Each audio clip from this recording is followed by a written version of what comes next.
Everyone wants power. But one man proved you don't need the perfect past to change the future.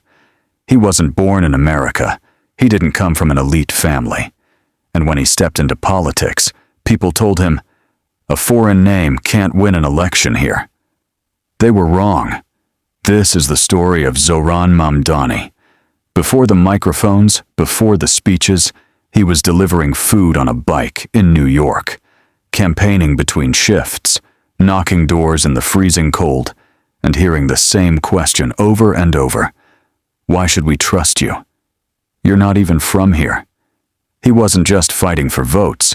He was fighting to prove he belonged. But he didn't quit.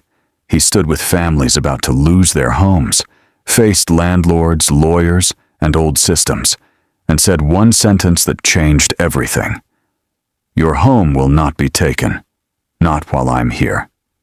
Slowly, the city started listening. Born in Africa, raised in America, now writing laws in the New York State Assembly. Don't try to fit in. Create your space. They doubted his name. He turned it into a headline. Leadership doesn't start with a title. It starts with the decision everyone else is scared to make. He didn't just win an election. He opened a door for everyone who was ever told. People like you don't make it that far. Immigrant by birth, leader by choice. Proof that your origin is not your limit, it's your launch point. If you're done waiting for permission, comment. I choose action.